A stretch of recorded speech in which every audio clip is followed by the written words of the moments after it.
ಎಲ್ಲರಿಗೂ ನಮಸ್ಕಾರ. ಶಾನಾ Indian cooking ಬ್ಲಾಗ್ಗೆ ಎಲ್ಲರಿಗೂ ಸ್ವಾಗತ. ಸಾರಿ, ಇಷ್ಟು ದಿವಸ ನನಗೆ ವಿಡಿಯೋ ಅಪ್ಲೋಡ್ ಮಾಡೋಕ್ಕಾಗಿಲ್ಲ. ಸೊ ಹಂಗಾಗಿ ಈಗ ಸಾರಿಗೆ ಇಟ್ಟಿದ್ದೀನಿ. ಮತ್ತು ಯಾರಾದರೂ ತುಂಬ ಜನ ನನ್ನ 89 ಮೆಂಬರ್ಸ್ ಏನೋ ಸಬ್ಸ್ಕ್ರೈಬ್ ಆಗಿದ್ದಾರೆ. ತುಂಬ ಥ್ಯಾಂಕ್ ಯು ಅವ್ರಿಗೆ.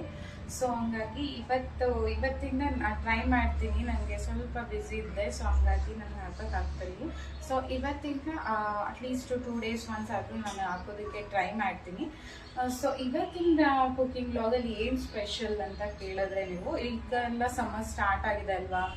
ಈ ಸಮ್ಮರಲ್ಲಿ ನಮ್ಗೆ ಏನು ತಿನ್ನದ್ರೂ ಏನೋ ತಿಂದಂಗೆ ಅನ್ಸೋದಿಲ್ಲ. ಬಟ್ ಏನಾದ್ರು ಮಸಾಲೆ ಐಟಮ್ ತಿನ್ನೋಣ ಅಂದ್ರೂ ಆಗೋದಿಲ್ಲ, ಹುಳಿ ಐಟಮ್ ತಿನ್ನೋದಕ್ಕೂ ಆಗೋದಿಲ್ಲ. ಸೊ ಹಂಗಾಗಿ ಇವತ್ತು ಸಮ್ಮರ್ಗೋಸ್ಕರನೇ ತಿನ್ನಲು ಒಂದು ಸ್ವಲ್ಪ ಕೂಲಾಗಿ ಮತ್ತೆ ಏನಂತಾರೆ ತಣ್ಣನೆ ತಂಪಾಗಿರೋ ಐಟಮ್ ತಿನ್ನಬೇಕು ಅಂತ ಅನ್ಸುತ್ತಲ್ವಾ ಎಲ್ಲರಿಗೂ. ಸೊ ಅದಕ್ಕಾಗಿ ಇವತ್ತು ಒಂದು ಸಿಂಪಲ್ ರೆಸಿಪಿನ ಬಂದಿದ್ದೀನಿ ನಿಮಗೆ ತೋರಿಸೋದಕ್ಕೆ. ಸೊ ಎಲ್ಲರೂ ಕಂಪ್ಲೀಟ್ ವಿಡಿಯೋ ನೋಡಿ. ನಿಮ್ಗೆ ಇಷ್ಟ ಆದರೆ ಲೈಕ್ ಮಾಡಿ, ಶೇರ್ ಮಾಡಿ, ಮತ್ತೆ ನನ್ನ ಚಾನಲ್ನ ಫಾಲೋ ಮಾಡಿ. ಸೊ ಇನ್ನೊಂದಷ್ಟು ಏನಾದರೂ ರೆಸಿಪೀಸ್ ಬೇಕಂದರೆ ಕಮೆಂಟಲ್ಲಿ ತಿಳಿಸಿ. ಸೊ ಅದನ್ನು ನಾನು ಮಾಡ್ತಾ ಹೋಗ್ತೀನಿ. ಮತ್ತು ಈಗ ಅದಕ್ಕೂ ಮೊದಲು ಏನು ಅಂದರೆ, ಈ ಸಮ್ಮರಲ್ಲಿ ಮಸಾಲೆ ಐಟಮ್ ತಿನ್ನೋದಕ್ಕೆ ಯಾರು ಇಷ್ಟಪಡಲ್ಲ ಅಲ್ವಾ. ನಾರ್ಮಲ್ ಈಗ ಚಳಿಗಾಲದಲ್ಲಾದರೆ ಮಸಾಲೆ ಐಟಮ್ ತಿನ್ನೋಕ್ಕೆ ಇಷ್ಟಪಡ್ತೀವಿ, ಬಿಸಿ ಬಿಸಿ ಆಯಿಲ್ ಐಟಮ್ ತಿನ್ನೋದಕ್ಕೆ ಇಷ್ಟಪಡ್ತೀವಿ. ಬಟ್ ಏನು ಅಂದರೆ, ಈ ಸಮ್ಮರಲ್ಲಿ ನಮ್ಗೆ ಎಲ್ಲ ಏನೇ ತಿಂದ್ರೂ ನಮಗೆ ಸ್ವಲ್ಪ ತಣ್ಣಗಿರೋದು ತಿನ್ನೋಣ ಅಂತ ಅನಿಸುತ್ತೆ ಅಲ್ವಾ. ಸೊ ಅದಕ್ಕೋಸ್ಕರನೇ ಇವತ್ತು ಮೊಸರು ಸಾಂಬಾರು ಮಾಡೋಣ. ಈಸಿಯಾಗಿ ಸಿಂಪಲ್ಲಾಗಿ ಹೇಗೆ ಬೇಗ ಮಾಡ್ಕೋಬೋದು ಅಂತ ನೋಡಿಸ್ತೀನಿ. ಇದನ್ನು ಬೇಕಾದರೆ ಬ್ಯಾಚುಲರ್ಸ್ ಸಹ ಮಾಡ್ಕೋಬೋದು. ಮತ್ತು ಇದಕ್ಕೆ ಎಲ್ಲ ಬೇಕಾದ್ರೆ ಕ್ವಿಕ್ಕಾಗಿ ನೀವು 5 minutes ಎಲ್ಲಾದ್ರೂ ಹೊರಗೆ ಹೋಗಿರ್ತೀರ, ಕ್ವಿಕ್ಕಾಗಿ ಮಾಡ್ಕೋಬೇಕು ಮನೆಗೆ ಬಂದು ಅಂದಾಗೂ ಮಾಡ್ಕೋಬೋದು ಬೇಸಿಗೆಯಲ್ಲಿ.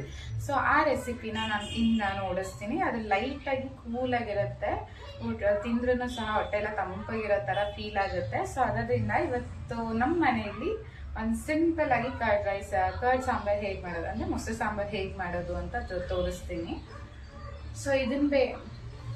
ಸೊ ಇದನ್ನ ಬೇಕಾದ್ರೆ ನೀವು ಅನ್ನದ ಜೊತೆ ತಿನ್ಬೋದು, ತುಂಬ ರುಚಿ ಇರುತ್ತೆ ಮತ್ತು ಬೇಗನೂ ಆಗುತ್ತೆ. ಸೊ ಹಾಗಾಗಿ ಬನ್ನಿ ನೋಡೋಣ ಅದಕ್ಕೆ ಮನೆಯಲ್ಲಿ ಯಾವ ಥರ 5 minutes ಮೊಸರು ಸಾಂಬಾರು ಮಾಡ್ಬೋದು ಸಮ್ಮರಲ್ಲಿ ಅನ್ನೋದನ್ನ ನಾನು ನಿಮಗೆ ಈ ವಿಡಿಯೋದಲ್ಲಿ ನೋಡಿಸ್ತೀನಿ. ಬನ್ನಿ ಮತ್ತೆ ನೋಡ್ಕೊಬರೋಣ. ಸೊ ಮೊದಲು ಕಾಯಿ ತುರ್ಕೊಬೇಡ. ಸೊ ನಾನು ಇಲ್ಲಿ ಡ್ರೈ ಕೊಕೊನಟ್ ಯೂಸ್ ಮಾಡ್ತಿದ್ದೀನಿ. ಸೊ ಡ್ರೈ ಕೊಕೊನಟ್ನ ತುರ್ಕೊಂಡು, ಹಸಿಕಾಯಿ ಇದ್ರೆ ಹಸಿಕಾಯಿಯೂ ಸಹ ಹಾಕ್ಕೋಬೋದು. ಸೊ ಇದನ್ನು ನಾನು ತುರ್ಕೊತೀನಿ, ಬಿಕಾಸ್ ಮಿಕ್ಸಿಗೆ ಗಟ್ಟಿಯಾಗಿ ಹಾಕೋದಕ್ಕಾಗೋದಿಲ್ಲ ಅಂತ. ಸ್ವಲ್ಪ ತುರಿದ್ರೆ ಬೇಗ ಸ್ಮ್ಯಾಶ್ ಆಗುತ್ತೆ ಅಂತ.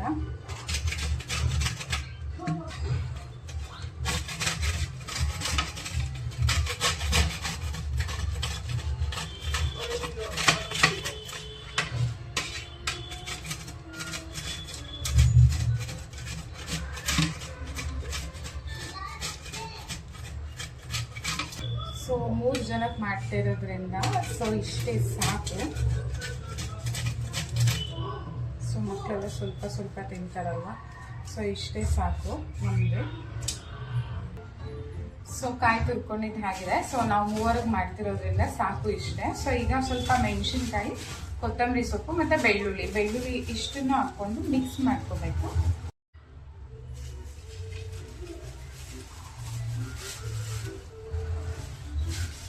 ಇದು ಆಲ್ರೆಡಿ ತೊಳೆದು ಇಟ್ಕೊಂಡಿರ್ತೇವೆ ಮೆಣಸಿನ್ಕಾಯಿ. ಸೊ ಹಂಗಾಗಿ ನಾವು ಹಂಗೆ ತೊಳಿತಿಲ್ಲ, ಸೊ ಹಂಗೆ ಹಾಕ್ಕೊತೀನಿ. ಸೊ 3 ಆಗಿರೋದ್ರಿಂದ ಸಾಕು, ಇಷ್ಟು ಸಾಕು.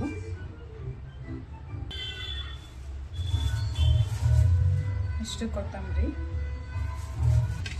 ಬೆಳ್ಳುಳ್ಳಿ 1 ಗೇಟೆ ಆದರೆ ಸಾಕಾಗುತ್ತೆ. ಸೊ ಇದಕ್ಕೆ ಬೇಕಾಗಿರೋ ಇಂಗ್ರೀಡಿಯೆಂಟ್ಸ್ ಬಂದು ಇಲ್ಲಿ ನೋಡ್ಸಿದೆ ನಿಮಗೆ. ಸೊ ಕಾಯಿ ತುರಿ, ಸೊ ಹಸಿಕಾಯಿ ಇದ್ರೂ ನೀವು ಹಾಕ್ಕೋಬೋದು. ಸೊ ಈಗ ನಾನು 3 members ಮಾಡ್ತಿರೋದ್ರಿಂದ ಸೊ ಒಣಕಾಯಿನೇ ಹಾಕ್ಕೊಂಡಿದ್ದೀನಿ, ಸ್ವಲ್ಪ ಹಾಕ್ಕೊಂಡಿದ್ದೀನಿ. ಬೆಳ್ಳುಳ್ಳಿ ಒಂದು 5 ರಿಂದ 6 ಹೆಸರು ಹಾಕ್ಕೊಂಡಿದ್ದೀನಿ. ಮತ್ತು ಮೆಣಸಿನ್ಕಾಯಿ ಬಂದು 4 ರಿಂದ 5 ಹಾಕ್ಕೊಂಡಿದ್ದೀನಿ. ಕೊತ್ತಂಬರಿ ಸೊಪ್ಪು ಸ್ವಲ್ಪ ತೊಗೊಂಡಿದ್ದೀನಿ. ಸೊ ಇಷ್ಟು ಐಟಮ್ ಇಟ್ಕೊಂಡು, ಮತ್ತು ಕರ್ಬೇವಿನ ಸೊಪ್ಪು, ಮೊಸರು ಅದನ್ನು ನೋಡಿಸ್ತೀನಿ ನಿಮಗೆ. ಸೊ ಸ್ವಲ್ಪ ಕರ್ಬೇವಿನ ಸೊಪ್ಪು ಸಹ ತೊಗೊಂಡಿದ್ದೀನಿ, ಸ್ವಲ್ಪ ಮೊಸರು. ಸೊ ನಮಗೆ ಈಗ ಇದರಲ್ಲಿ ಒಂದು 1/4 ಭಾಗ ಆದರೆ ಸಾಕು, 1/4 ಲೀಟ್ರ್ ಮೊಸರು ಆದರೆ ಸಾಕು ನಮಗೆ. ಸೊ ಇಷ್ಟು ಇಟ್ಕೊಂಡು ನಾವು ಹೇಗೆ ಮೊಸರು ಸಾಂಬಾರು ಸಿಂಪಲ್ಲಾಗಿ ಬೇಗ ಮಾಡ್ಕೊಳೋದು ಅಂತ ನಾನು ನೋಡಿಸ್ಕೊಡ್ತೀನಿ ನಿಮಗೆ. ಸೊ ಫಸ್ಟು ಮಿಕ್ಸಿಗೆ ಹಾಕೋಬೇಡ. ಜಾರ್ಗೆ ಬಂದು ಇದು ಫುಲ್ ಹಾಕೊಂಡಿದ್ದೀನಿ. ಕಾಯಿ, ಬೆಳ್ಳುಳ್ಳಿ, ಮೆಣಸಿನ್ಕಾಯಿ, ಕರ್ಬೇವಿನ ಸೊಪ್ಪು ಇಟ್ಟು ಕೊತ್ತಂಬರಿ ಸೊಪ್ಪು ಎಲ್ಲ ಹಾಕೊಂಡಿದ್ದೀನಿ. ಅದನ್ನು ಪೇಸ್ಟ್ ಆದಮೇಲೆ ಒಗ್ಗರಣೆ ಮಾಡೋದು ಕರ್ಬೇವಿನ ಸೊಪ್ಪು, ಲಾಸ್ಟಲ್ಲಿ ಮೊಸರು ಮಿಕ್ಸ್ ಮಾಡ್ಕೊಂಡು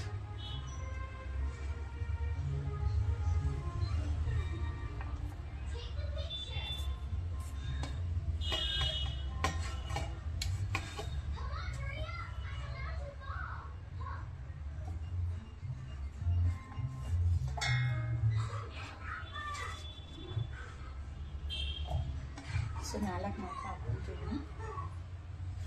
ಕರ್ಬೇವಿನ ಸೊಪ್ಪಿರಲಿ, ಜೊತೆಗೆ ಸ್ವಲ್ಪ ಕೊತ್ತಂಬರಿ ಸೊಪ್ಪು ಇಷ್ಟು ಹಾಕಿದ್ರೆ ಸಾಕು. ಇದು ಮಿಕ್ಸ್ ಮಾಡಿಕೊಂಡ್ರೆ ಸಾಕು.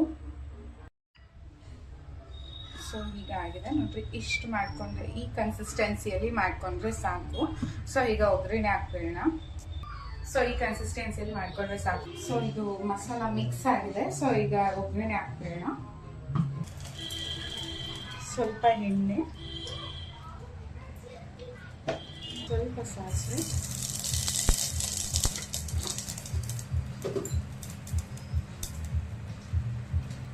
ಮೆಣಸಿನ್ಕಾಯಿ ಒಂದು, ಕರ್ಬೇವಿನ ಸೊಪ್ಪು,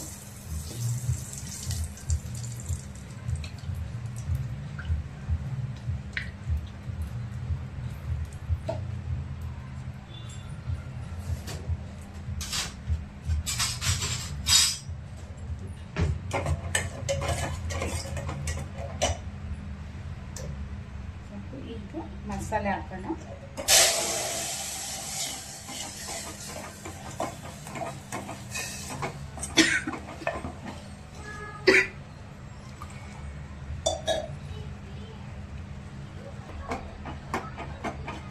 ಈಗ ಹಸಿ ಸ್ಮೆಲ್, ಮೆಣಸಿನ್ಕಾಯಿಗೂ ಹಸಿ ಸ್ಮೆಲ್ ಹೋಗೋವರೆಗೂ ಒಂದು ಸ್ವಲ್ಪ ಇದು ಮಾಡಬೇಕು. ಒಂದು ಸ್ವಲ್ಪ ಕುದ್ಮೇಲೆ ಸಿಮ್ ಮಾಡಿಕೊಂಡು ಮೊಸರು ಹಾಕ್ಬೇಕು.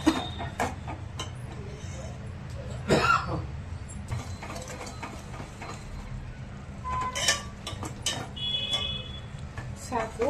ಸೊ ಹಸಿ ಸ್ಮೆಲ್ ಹೋಗಿದೆ. ಸೊ ಈಗ ಒಂದು ಸಿಮ್ಮಲ್ಲಿ ಇಟ್ಕೊಂಡು ಸ್ವಲ್ಪ ಮೊಸರು ಹಾಕ್ಕೊಂಡ್ರೆ ಸಾಕು.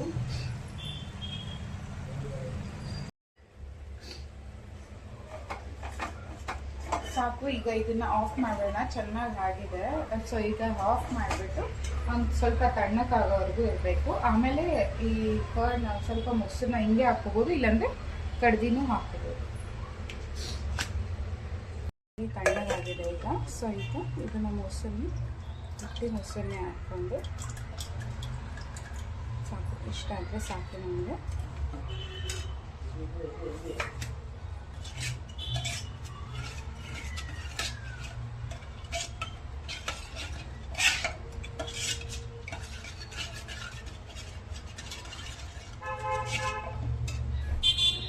ಮೊಸರು ತಂಬುಳಿ ಇದು ಸ್ವಲ್ಪ ಎಷ್ಟು ಬೇಕೋ ಅಷ್ಟು ಕನ್ಸಿಸ್ಟೆನ್ಸಿ ನೀರು ಹಾಕ್ಕೊಳ್ಬೇಕು.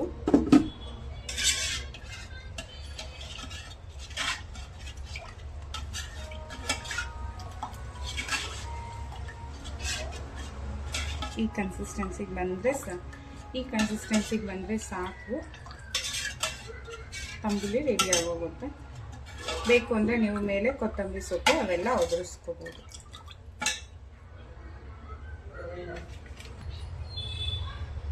ಮತ್ತು ಇದಕ್ಕೆ ಬೇಕಾದಷ್ಟು ಉಪ್ಪು.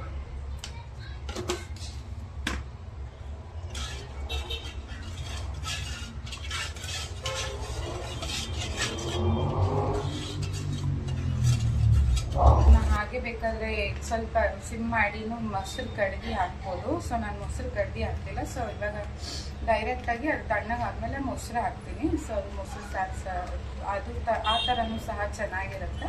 ಸೊ ಇದೂ ಚೆನ್ನಾಗಿರುತ್ತೆ. ನೀವು ಬೇಕಾದರೆ ನೀವು ಕಡ್ದಿನೂ ಟ್ರೈ ಮಾಡಿ ಒಂದ್ಸತಿ. ಈ ಥರನೂ ಹಾಕ್ಕೊಂಡು ನೋಡಿ, ಟ್ರೈ ಮಾಡಿ. ತುಂಬಾ ಟೇಸ್ಟಿಯಾಗಿರುತ್ತೆ.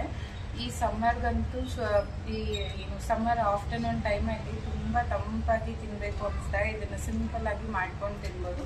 ಟ್ರೈ ಮಾಡಿ ನೋಡಿ ಒಂದ್ಸತಿ, ತುಂಬ ಮತ್ತು ನೀವು ಈ ಬೇಸಿಗೆಯಲ್ಲಿ ಯಾವುದಾದ್ರೂ ಲೈಟ್ ಫುಡ್ ನೀವು ಬೇಗ ಕ್ವಿಕ್ಕಾಗಿ ಮಾಡ್ಕೋಬೇಕು ಅಂದರೆ ಈ ರೆಸಿಪಿನ ಒಂದ್ಸತಿ ಟ್ರೈ ಮಾಡ್ಬೋದು. ಮತ್ತು ನಿಮಗೆ ಮತ್ತೊಂದಷ್ಟು ಸಮ್ಮರ್ದು ರೆಸಿಪೀಸ್ ಟಿಪ್ಸ್ ಬೇಕು ಅಂದರೆ ಪ್ಲೀಸ್ ಈ ವಿಡಿಯೋಗೆ ಲೈಕ್ ಮಾಡಿ ಕಮೆಂಟ್ ತಿಳಿಸಿ. ಸೊ ಅದು ನಾನು ನೆಕ್ಸ್ಟ್ ವಿಡಿಯೋನು ಮಾಡ್ತೀನಿ. ನಿಮ್ಗೆ ಯಾವ ಥರದ ರೆಸಿಪಿ ನೋಡಿಸ್ಬೇಕಂದ್ರೂ ಅದನ್ನು ನಾನು ನೆಕ್ಸ್ಟ್ ವಿಡಿಯೋದಲ್ಲಿ ನೋಡ್ಸೋಕೆ ಟ್ರೈ ಮಾಡ್ತೀನಿ. ಸೊ ಈ ವಿಡಿಯೋ ನಿಮ್ಗೆ ಇಷ್ಟ ಆಗಿದೆ ಪ್ಲೀಸ್ ಲೈಕ್ ಮಾಡಿ ಮತ್ತು ಶೇರ್ ಮಾಡಿ, ಸಬ್ಸ್ಕ್ರೈಬ್ ಮಾಡಿ ಮತ್ತು ಫಾಲೋ ಮಾಡೋದನ್ನು ಮರಿಬೇಡಿ. ಇನ್ಸ್ಟಾಗ್ರಾಮಲ್ಲಿ ಸಹ ಇದೆ, ಸೊ ಫಾಲೋ ಮಾಡಿ. Thank you.